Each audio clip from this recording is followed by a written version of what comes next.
Mas Raya Cindre yang dimuliakan Allah, kita bersyukur di tengah guyuran hujan, alhamdulillah kita tetap istiqomah untuk sama-sama melaksanakan salat subuh berjamaah dengan harapan semoga hujan yang turun sejak jam 4 tadi, hujan tadi membawa rahmat bagi kita, tidak menghalangi niat baik kita, sekaligus menambah keberkahan hidup kita, berkah fitunya batini wal akhirah. Amin amin ya rabbal alamin. Salawat salam semoga senantiasa dilimpahkan kepada junjungan Nabi kita Muhammad sallallahu alaihi wasallam beserta para keluarga, para sahabat dan seluruh umatnya sampai yaumul kiamah. Bapak, Ibu dan saudara sekalian, hari ini hari Ahad, tepat di tanggal 6 Sya'ban tahun 1443 Hijriah, bertepatan dengan tanggal 26 Februari tahun 2022 Hijriah. Hari berganti minggu, minggu berganti bulan. Alhamdulillah kita sekarang berada di bulan Sya'ban, posisinya di tanggal 6. Itu artinya kurang lebih 24 hari ke depan kita akan masuk bulan suci Ramadan. Karena sudah berada di bulan Sya'ban, maka tema kajian subuh pagi ini tentang Sya'ban. Sya'ban itu apa? Maknanya apa? Filosofinya seperti apa? Serta amalan-amalan penting yang dilakukan Nabi ketika berada di bulan Sya'ban itu seperti apa? Kurang lebih temanya seperti itu, semoga nanti bisa kita selesaikan dalam waktu kurang lebih 1 jam. Bapak, Ibu, dan saudara sekalian, sambil nunggu mempersiapkan proyektor,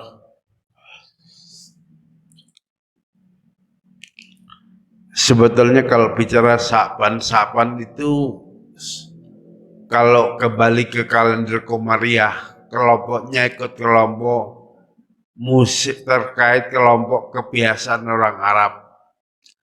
Kita tahu bahwa dalam 1 tahun itu isinya 12 bulan, kemudian dari 12 bulan itu dikelompokkan menjadi 3. Ada kelompok bulan terkait bulan-bulan suci yang di Al-Quran diistilah dengan Arba'atul Hurum.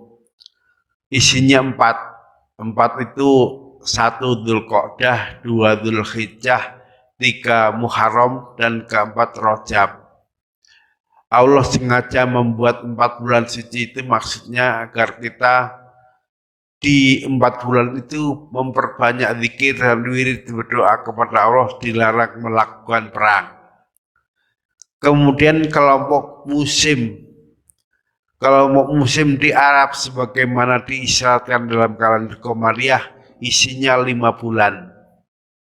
5 itu 1 Rabiul Awal. Rabi itu makna asalnya musim semi, berarti Rabiul Awal artinya musim semi pertama. Kemudian Rabiul Tsani musim semi kedua. Yang ketiga Jumat. Jumat itu asal maknanya dingin, membeku. Kalau orang Arab bilang Jumatil Ula itu maksudnya musim dingin pertama. Kemudian adalah Jumatil Tsaniyah, musim dingin kedua. Terakhir Ramadan. Ramadan itu artinya musim panas. Berarti ada 5. Tadi bulan suci jumlahnya 4, tambah 5 sudah 9. Sisanya tinggal 3. Ini berhubung dengan kebiasaan orang Arab. 3 itu yang pertama Sofar. Kadang boleh dibaca Sifrun, boleh dibaca Sofrun, boleh dibaca Sifrun. Artinya kosong atau 0. Memang orang Arab kalau berada di bulan Safar ngapain? Menurut ahli sejarah, setiap bulan Safar orang Arab mengosongkan rumah, mengosongkan tenda. Untuk apa? Ya tentu jawabannya untuk perang. Ini pertama Safar. Yang kedua Sya'ban. Nah, sekarang ini kita berada. Sya'ban itu secara makna artinya kumpul.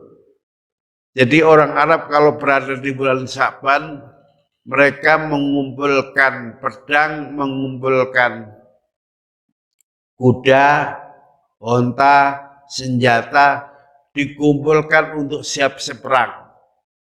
Jadi Sya'ban artinya bulan untuk ngumpulin berbagai peralatan yang digunakan untuk perang. Dulu. Jadi Syawal, Sya'ban, dan yang terakhir Syawal. Jadi Syawal itu juga berhubungan dengan kebiasaan orang Arab. Asal makna Syawal, onta menggerakkan ekornya, isyarat minta dikawinkan. Jadi bulan Syawal itu dulu orang Arab, kudo, biasanya yang punya onta sibuk mencarikan pasangan untuk dikawinkan. Saya nggak tahu kapan Syawal itu bergeser kemudian menjadi musim kawinnya manusia. Biasanya kalau kita berada di bulan Syawal itu banyak kondangan. Banyak yang undangan nikah untuk kawin manusia. Nah, pergeseran tradisi kebiasaan orang Arab yang awalnya Syawal itu bulan ngawin unta, kemudian bulan ngawin manusia, peristiwanya kapan terjadi saya tidak tahu.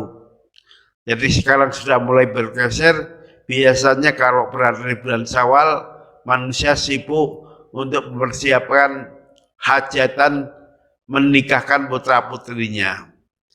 Jadi itu Syawal itu bulan terkait kebiasaan orang Arab. Mereka ketika berada di bulan Syawal sibuk mengawinkan putra-putrinya. Awalnya sibuk mengawinkan unta-untanya. Jadi unta itu bisa hamil kalau dikawinkan juga. Bisa punya keturunan kalau dicarikan pasangan. Jadi sejarah bulan-bulan begitu. Dalam satu tahun ada 12 bulan. 12 bulan itu kemudian menjadi 3 kelompok. Ada kelompok bulan terkait musim, jumlahnya 5. Ada bulan-bulan suci, jumlahnya 4. 4 tambah 5, 9. Sisanya yang 3 bulan-bulan terkait kebiasaan orang Arab. Baik. Jadi Sya'ban itu kalau ditanya mananya apa? Maknanya ya kumpul. Kumpul. Ngumpulin senjata, ngumpulin kuda, onta, dan yang mereka punya lainnya untuk siap-siap perang. Tapi orang Jawa, khusus orang Jawa di Indonesia, orang Jawa menyebut Sya'ban itu kadang-kadang dengan bulan Ruah. Ruah itu berasal dari bahasa Arab, asalnya dari ruh. Ruh zamannya arwah. Maksudnya apa? Maksudnya di bulan Sya'ban, orang Jawa, mereka mensucikan roh mereka, membersihkan roh mereka untuk menyambut datangnya bulan Ramadan. Nah, membersihkan roh itu ada yang dengan cara membaca istighfar, membaca sholawat, atau melakukan puasa beberapa hari, serta amalan yang lain. Jadi biasanya di bulan Sya'ban itu di musola, di langgar-langgar kalau orang Jawa biasanya ramai, banyak yang baca sholawat, banyak yang baca istighfar sebagai persiapan biar rohnya bersih, rohnya suci karena sebentar lagi akan melakukan puasa Ramadan. Ada yang melakukan puasa sunnah berapa hari? Berapa hari Pak biasanya? Ada yang bahkan puasanya itu dipepeti dengan puasa Ramadan. Berarti ngambil paket yang 27 hari. Ada yang 26 hari. Bahkan kalau kita lihat Nabi sendiri, Nabi Muhammad itu tidak pernah melakukan puasa sunnah di lain bulan Ramadan yang lebih banyak kecuali di bulan Sya'ban. Jadi Nabi Muhammad sendiri kalau berada di bulan Sya'ban, beliau juga melakukan puasa sunnah, bisa 26 hari, bisa 27 hari. Itu asal makna Sya'ban. Kemudian apa amalan-amalan yang banyak dilakukan orang Islam ketika bulan Sya'ban? Sebagian ulama lebih mementingkan ketika berada di bulan Sa'ban mereka melakukan puasa sunnah beberapa hari. Sebetulnya amalannya nggak hanya puasa, boleh baca Quran, boleh zikir, boleh wirid, boleh sedekah dan yang lain-lain. Tetapi orang Jawa karena pingin rohnya bersih, rohnya suci, biar siap nanti pada waktu masuk Ramadan melakukan puasa wajib. Biasanya kalau berada di bulan Sa'ban mereka lebih banyak mementingkan untuk melakukan puasa sunnah. Dasarnya apa Pak? Ya banyak hadis yang menjelaskan itu. Misalnya Sunan An-Nasai. Hadatsani Usamah bin Zaid qala qultu ya Rasulullah lam araka tasumu saram nasur ma tasumu min Sa'ban. Jadi Usamah itu mengomentar Nabi, saya tidak pernah melihat baginda Nabi melakukan puasa di bulan-bulan lain sebanyak puasa di bulan Sa'ban. Jadi Samah tahu itu, ternyata Nabi sering melakukan puasa. Maka kemudian puasa Nabi itu dikomentari. Apa jawaban Nabi setelah dikomentari Usamah bin Zaid? Nabi bilang, bulan Sa'ban adalah bulan yang kemuliaannya dilupakan orang karena letaknya antara bulan Rajab dan bulan Ramadan. Jadi memang banyak orang nggak perhatian terhadap kemuliaan bulan Sa'ban, akhirnya banyak yang lupa. Dan ini diakui Nabi sendiri. Maka Nabi mengingatkan bulan Sa'ban sebetulnya bulan yang dipilih Allah, di mana amal manusia itu semuanya dilaporkan kepada Allah. Jadi ingat umatku, apa yang kita lakukan dari berbagai amal, laporannya itu disampaikan kepada Allah di bulan Sa'ban. Nah Nabi bilang, saya ingin ketika amalku dilaporkan kepada Allah, saya dalam keadaan puasa. Harapannya Nabi, kalau ada yang kurang-kurang sedikit dari amal yang dilakukan, puasa itu bisa menutup kekurangan dari sekian amal yang dilaporkan kepada Allah.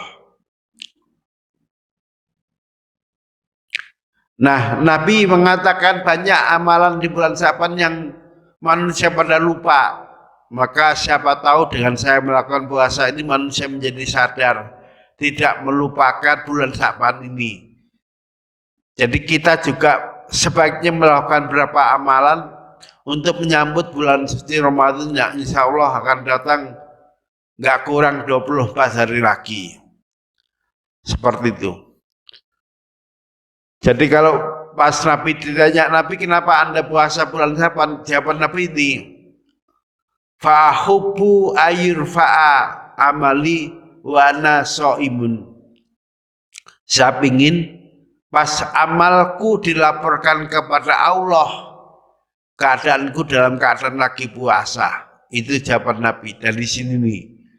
Fa'uhibbu ayurfa'a amali wa ana sha'imun. Mestinya kita juga begitu, ngikut Nabi, karena amal kita juga dilaporkan Allah. Kita juga nggak tahu amal kita sempurna apa belum. Maka lebih baik di bulan Sa'ban itu kita juga melakukan puasa sunnah seperti yang dilakukan Nabi. Dari riwayat hadis di atas diketahui Nabi Muhammad melaksanakan puasa di bulan Sa'ban hampir 1 bulan penuh. Berapa hari? Bahkan ada yang mengatakan 27, ada yang mengatakan 28 hari. Memang umur bulan Komariah itu berapa hari? Kalau hanya kalender Komariah, kalender Islam, umur bulan itu hanya 2. Kalau enggak 29, 30 hari. Berbeda dengan kalender Nasrani atau kalender Masehi, umurnya bisa 4. Salah satu 4. Ada yang 28 hari, ada yang 29 hari, ada yang 30 hari, ada yang 31. Itu kalau kalender Komariah. Sementara kalender Islam itu hanya alternatifnya kalau enggak 29, 30. Kalau enggak 29, 30 hari. Maka Nabi itu bahkan ketika puasa bulan Syaban, puasa sunnah seperti ini, hari yang diambil itu bahkan kalau nggak 27, 28 hari. Kalau saya biasanya saya barengkan dengan Ayyamul Bid dan hari Senin Kemis. Dalam satu bulan itu biasanya Seninnya 4 kali, Kamisnya kalau nggak 5 kali, 4 kali. Berarti kurang lebih 9 hari, tambah Ayyamul Bid 3 hari. Berarti semuanya total 12 hari. Bapak-bapak boleh ngambil paket yang 27 hari atau yang 28 hari. Dan itu yang biasanya pakai Nabi. Seperti dalam satu hadis di kitab Sunan Abi Dawud, la tuqaddimu sahra bisyami yaumin dala yaumaini illa ayyakuna syai'un yasumuhu ahadukum. Artinya janganlah kalian mendahului puasa Ramadan 1 hari atau 2 hari kecuali puasa yang biasa dilakukan seorang, misalnya kalau puasa Ramadan silahkan dia melakukan puasa tersebut. Jadi di bulan Syaban ini bapak-bapak bisa ngambil alternatif puasanya dibarengkan hari Senin, bisa dibarengkan hari Kamis, bisa dibarengkan Ayyamul Bid, total kurang lebih sekitar 12 hari. Untuk ibu-ibu yang punya utang atau bapak-bapak yang punya utang puasa, misalnya pas Ramadan tahun lalu, mungkin karena kecapekan nggak kuat puasa, kemudian nggak puasa, berarti wajib qadha, itu boleh lebih dari 12 hari puasanya. Bagaimana dengan ibu-ibu yang total puasa kemarin nggak puasa Ramadan karena nifas? Nah, nifas itu bisa paling sedikit 1 saat, 1 hari, tapi bisa paling banyak sampai 60 hari. Rata-rata ibu-ibu nifas karena ngelahirin itu sekitar 40 hari. Bisa jadi utangnya banyak. Nah, kalau utangnya 40 hari, maka bisa jadi Syaban ini penuh. Hari-harinya digunakan untuk qadha puasa bagi ibu. Tidak apa-apa itu dilakukan. Kalau ada alasan karena misalnya punya utang puasa.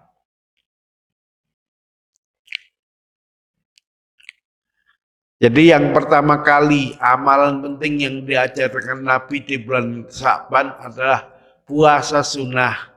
Bagi yang kemarin punya utang itu hendaknya dibayar di bulan Syaban ini. Jangan sampai punya utang Ramadan tahun lalu, Syaban ini belum lunas, tapi sudah masuk Ramadan masih punya sisa utang. Itu sanksinya menjadi double. Misalnya utangnya 30 hari karena nifas, ibu-ibu gak puasa. Bayar utangnya di bulan Syaban ini. Ternyata di bulan Syaban ini hanya bisa bayar 29 hari. Mungkin hanya diambil 28-nya. Berarti masih punya sekitar 3 hari puasa Ramadan yang belum dibayar. Konsekuensinya apa? Konsekuensinya menjadi double. Jadi kalau Ramadan tahun lalu tidak lunas dibayar, sampai masuk Ramadan berikutnya, sanksinya selain wajib qadha, wajib juga bayar fidyah. Sebanyak hari yang ditinggalkan tidak dibayar utang masih sebelum masuk Ramadan di bulan-bulan itu. Jadi caranya itu. Nah, sebagian ulama di kitab lain mengatakan di bulan Syaban itu hendaknya kita melakukan bersih-bersih diri. Bersih-bersih diri itu kalau yang diyakini orang Jawa sampai Syaban dinamakan dengan ruah arwah, yang artinya orang Jawa selalu bersih-bersih ruh. Amalan yang dilakukan bisa dengan istighfar, membaca astaghfirullahaladzim. Berapa kali? Kalau Nabi Muhammad yang sudah dijamin Allah masuk surga, istighfarnya per hari itu nggak kurang 70 kali. Nah, minimal kita membuat sama dengan Nabi per hari 70 kali. Karena di dalam hadis Nabi pernah mengatakan, inilah astaghfirullah wa atubu ilaihi fil yaum aktsara min sab'ina marrah. Kata Nabi, saya itu istighfar dan taubat kepada Allah setiap harinya nggak kurang 70 kali. Jadi kalau bapak-bapak, ibu-ibu mau ikut Nabi sehari 70 kali itu tentu lebih baik. Kalau mau dicicil menjadi 100 kali, caranya habis subuh 20 kali, habis zuhur istighfar 20 kali, habis asar istighfar 20 kali, itu juga lebih baik. Jadi biar gak terlalu berat, dicicil dengan baca astaghfirullahaladzim, astaghfirullahaladzim, astaghfirullahaladzim. Tapi kalau wiridan yang dibaca imam habis sholat fardu, biasanya istighfarnya 3 kali. Kalau hanya 3 kali berarti sehari semalam, sholat fardunya 5 kali, berarti baru baca 15 kali. Hitungannya masih kurang itu. Maka kalau mau nambah istighfar menjadi misalnya 10 kali, itu lebih baik. Sehingga sehari semalam nggak kurang 50 kali. Kalau dibaca 20 kali juga nggak apa-apa. Sehingga sehari semalam menjadi 100 kali. Jadi kita ini nggak ada jaminan masuk surga. Siapa yang jamin kita masuk surga? Nggak ada. Nabi yang sudah dijamin masuk surga saja itu sehari semalam 70 kali. Maka sebaiknya kita juga kurang lebih baca istighfar itu 70 kali. Kurang lebih begitu. Kemudian amalan kedua di bulan Syaban ini dalam rangka ruah, bersih-bersih ruh. Dulu orang Jawa mengajarkan suruh memperbanyak membaca sholawat. Bahkan ayat innallaha malaikatahu yusholluna 'alan nabi ya ayyuhalladzina amanu shallu 'alaihi wa sallimu taslima. Ayat ini menurut asbabun nuzulnya turunnya juga di bulan Syaban. Jadi ayat terkait sholawat itu turunnya juga di bulan Syaban. Maka kalau misalnya sebagai bagian dari menghormati turunnya ayat di bulan Syaban, ayat sholawat di bulan Syaban, kemudian kita memperbanyak sholawat, tentu itu lebih baik. Jadi saatnya di bulan Syaban ini kita memperbanyak bacaan sholawat. Bahkan ada kitabnya dikasih judul Al-Huniyah. Jilid ketiga, konon kitab ini yang ngarang Syekh Abdul Qadir Al-Jilani.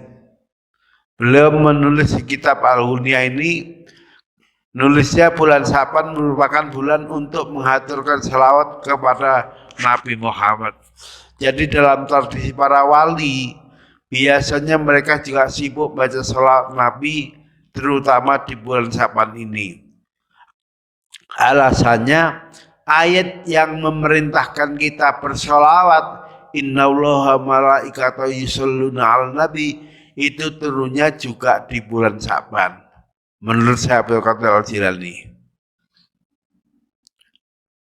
Amalan yang ketiga, membayar hutang kepada Allah.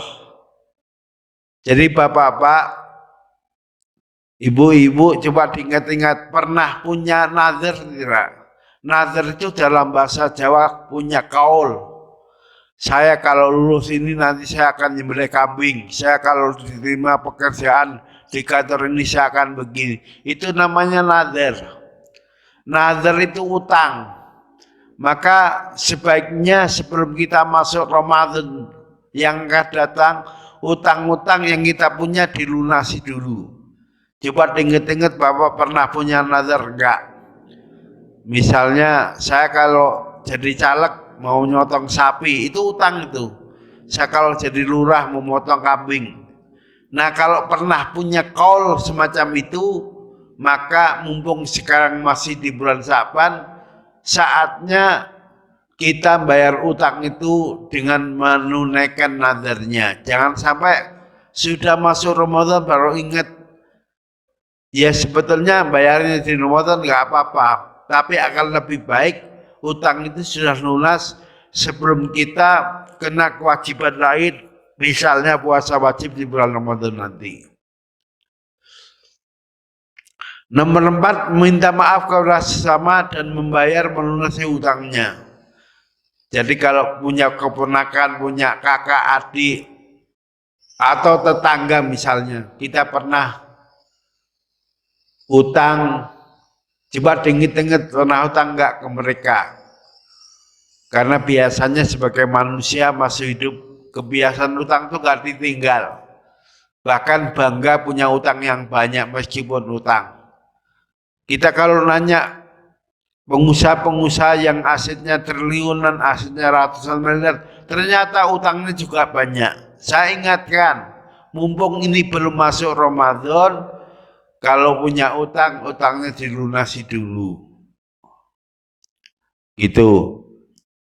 Dibayar, jangan sampai utangnya terkatong-katong sampai lupa nggak bayar. Ingat, gara-gara utang, manusia itu bahkan bisa jadi dia tidak bisa menikmati nikmat kubur karena utangnya.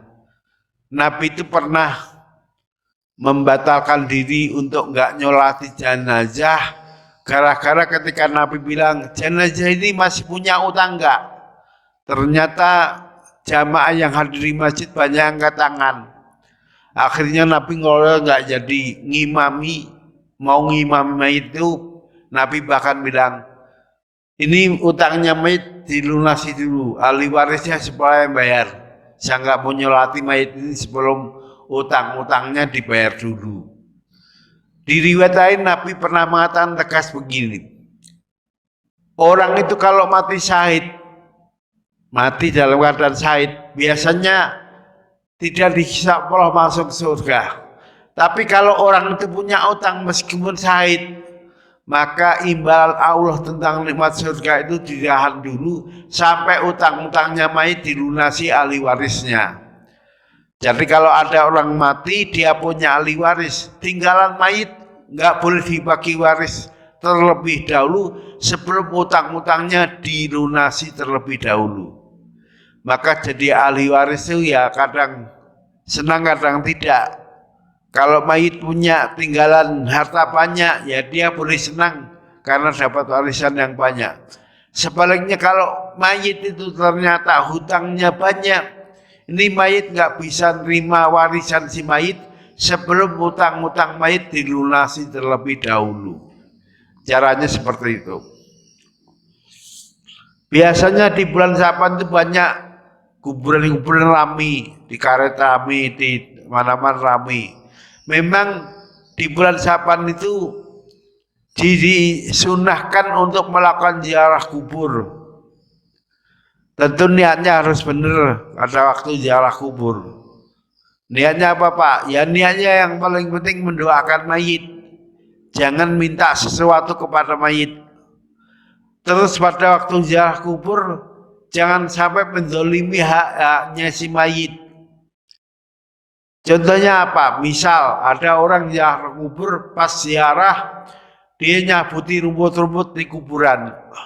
Nyabuti rumput-rumput, kemudian ada pohon-pohon disabitin sampai mati, itu dianggap mendolimi haknya si mayit. Bagaimana rasionalisasinya? Jadi mayit itu kalau dia punya dosa yang mungkin mengurangi dosa si mayit itu tanaman-tanaman yang hidup di kuburan. Jadi rumput-rumput, pohon-pohon di kuburan ini jangan dikira diem. Enggak, dia selalu berdoa mohon kepada Allah agar kalau mayit itu punya dosa, dosanya diperingan. Yang mampu memperingan dosa mayit itu tanaman-tanaman yang hidup di kuburan. Maka kita menjadi paham rasionalisasinya, mengapa orang ziarah kubur biasanya membawa bunga basah sama air. Beli bunga dulu, bunga itu ditaburkan di pusara, setelah itu diguyurin air. Nah tujuannya diguyur bunga itu dikasih disiram air, biar bunganya awet basahnya. Kalau bunga itu awet basahnya berarti periode untuk memintakan maaf kepada Allah masanya lebih panjang. Jadi bunga-bunga itu asal basah, asal asli, asal bukan bunga plastik, dia bisa mohon doa kepada Allah agar kalau mayit itu punya dosa, dosanya diperingan. Dari sini MUI pernah ditanya, ada sebagian umat Islam yang merasa nggak enak, Pak, apa nggak sebaiknya dikeluarkan edaran, nggak usah beli bunga-bunga yang biayanya mahal. Biasanya ada yang mati selamat atas kematian Fulan bin Fulan, semoga Allah memberikan maaf. Ada orang wisuda kirim bunga, karangan bunga tulisan selamat di wisuda ini dan itu. Pak, itu kan mubazir. Harganya satu karangan bunga bisa 1 juta, bisa 5 juta. Yang kirim misalnya 1.000 orang. Berarti kalau harganya 5 juta kali 1.000 sudah 5 miliar. Seandainya diberikan makan untuk fakir miskin, kan sudah jelas itu. Bisa membantu fakir miskin. Sebaiknya dilarang. Nggak usah perlu kirim karangan bunga untuk orang mati dan sebagainya. Ini surat pernah masuk di MUI.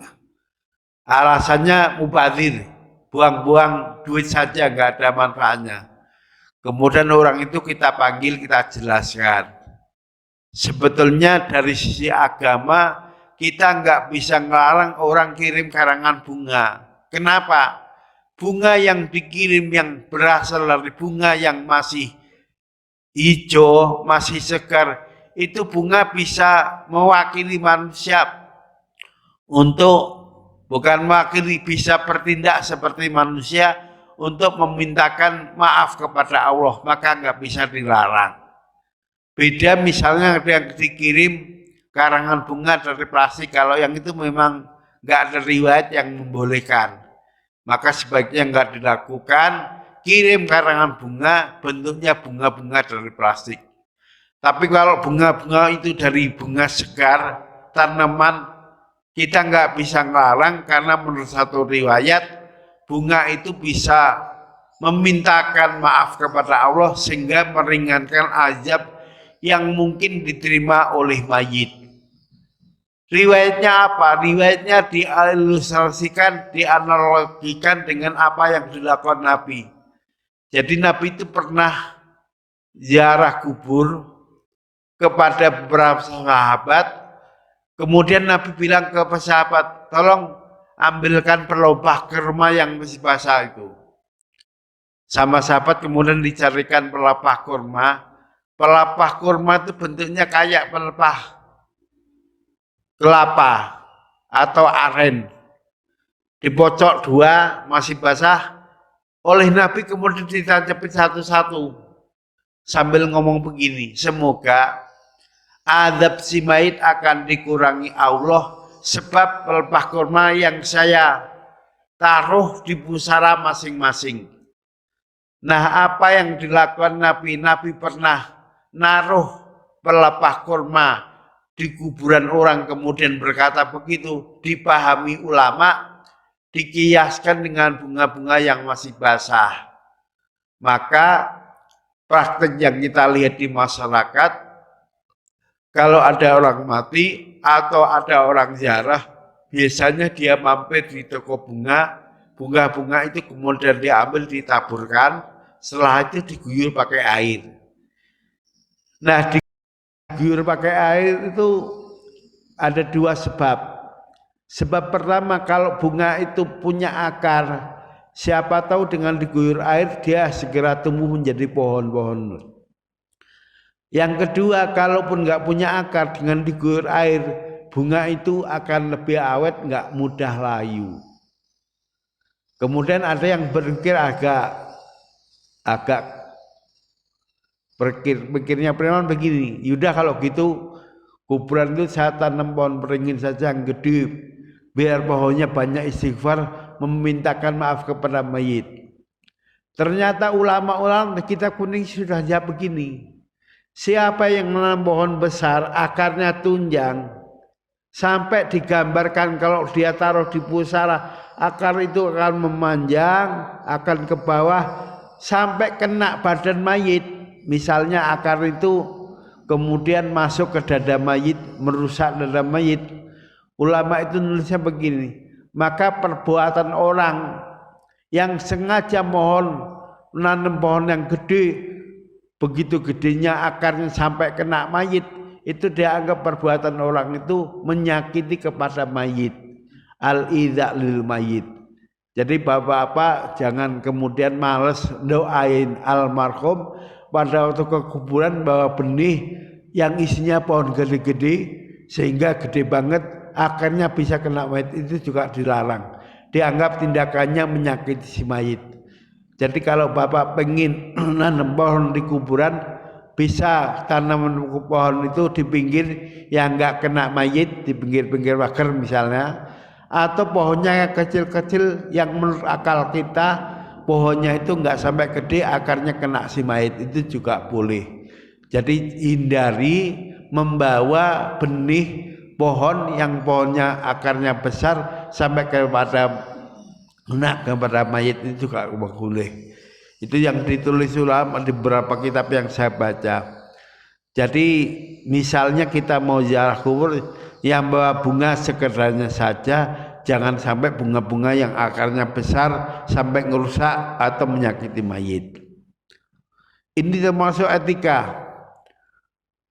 Jadi nggak sadar kadang-kadang orang ziarah kubur sambil bawa sabit, rumputnya dibuangin. Nah kalau dia tiap minggu datang dan kemudian berdoa, masih mending itu. Artinya hilangnya rumput dia gantikan dengan hadirnya di kuburan baca doa. Tidak apa-apa. Yang jadi masalah kalau rumput-rumputnya dihabisin kemudian dia nggak pernah ziarah kubur, nggak pernah berdoa untuk mayit. Ini dianggap mendolimi haknya si mayit. Pak, sebetulnya ketika ziarah kubur itu kayak apa yang diajarkan Nabi? Saya akan urut. Nabi itu ngajarin kalau mau ziarah kubur, masuk gerbang, kita baca doa dulu. Assalamualaikum ya ahlad diyar wa inna insyaallah bikum lahikun. Itu yang dibaca.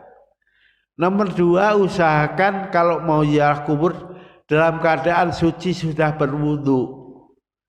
Jadi jangan dalam keadaan atas kita ke kuburan. Yang baik masih punya wudu.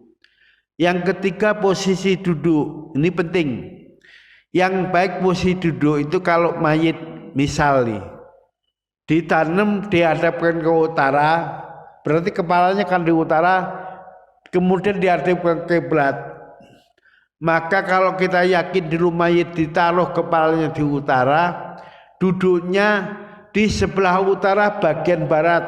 Jadi seakan-akan orang yang ziarah kubur itu duduk sedang berhadapan-hadapan dengan mayit. Pak, bagaimana kalau ngambil tengah atau ngambil ujung sebelah selatan? Ya kalau ngambil ujung sebelah selatan, dulu mayit dikuburkan menghadap utara, berarti dia kena kakinya mayit, dianggap kurang utama. Setelah membaca doa, maka silahkan meninggalkan kuburan dengan tenang, tidak boleh sambil bercanda. Ini etika yang pertama. Etika kedua, kalau kita datang ke kuburan, sementara misalnya orang tuanya atau keluarganya ada di kuburan itu, jangan lupa mampir sebentar untuk membacakan doa. Ada satu riwayat, kalau nggak salah kitabnya Khilyatul Aulia, itu ada anak, dia memang agak buru-buru ke satu kuburan yang ibunya dikuburkan di kuburan itu. Nah ibunya udah tahu anaknya mau datang, senang banget. Alhamdulillah anakku mau datang. Ternyata anak itu begitu ke kuburan ngantar tangganya udah selesai, pulang nggak mampir ke jenazahnya ibunya. Singkat cerita, malam kemudian anak itu tidur, pas tidur mimpi didatangi orang tuanya, nangis. Anakku, ibu nggak menduga kamu setega itu. Tega gimana bu? Ya kamu sudah datang ke kuburan ternyata nggak mampir ke kuburan ibu, malah balik lagi. Anaknya, memang ibu tahu kalau saya datang ke kuburan. Jangankan kamu sudah datang, saya tahu. Kamu belum nyampe kuburan, masih jalan sekian kilo, ibu sudah tahu kalau kamu mau ke kuburan. tapi kenapa nggak mampir ke kuburan ibu, nggak doain ibu? Jadi anak itu heran, kok ibunya tahu kalau dia mau datang. Ternyata ibu itu sudah tahu mau datang sekian ribu langkah sebelum masuk kuburan. Maka begitu anak nyampe kuburan nggak mampir ke jasadnya ibu, langsung pulang. Ibunya nangis sampai datang di mimpinya anak itu. Saya lupa kitabnya apa, di Khilatul Aulia apa di kitab lain, tapi riwayat itu ada. Maka bapak-bapak, ibu, kalau misalnya habis ngantar tetangga, nguburin tetangga di kuburan yang sama, di situ ada keluarganya yang ditanam, yang dikuburkan, maka jangan lupa mampir sejenak untuk mendoakan yang sudah dikuburkan di situ. Kenapa mampir sejak? Karena mereka tahu kalau kita tuh hadir di kuburan itu. Jangan sampai nggak mampir. Misalnya begitu. Yang ketiga, sebagian ulama mengatakan begini, sebaiknya kita ke kuburan baca doa itu bacaan-bacaan yang disukai almarhum atau mayit ketika di dunia dulu. Sebab ada orang yang lebih suka dibacakan misalnya Yasin, lebih senang dibacakan Al-Kahfi, lebih senang dibacakan surat Al-Ma'uwidzah, surat Al-Ikhlas.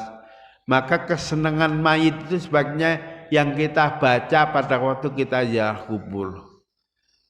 Biasanya para kiai itu punya wiridan, amalan yang dia tahu tuh wiridan yang disukai almarhum. Misalnya kita mau ziarah kubur keluar Batang. Nah, kita cari tahu ke ahli warisnya. Dulu kesukaannya Habib Ali Idrus itu apa? Saya kebetulan dapat ijazah dari Mbah Maimun Jubair. Kalau ke luar Batang maka bacanya ini. Saya dapat itu.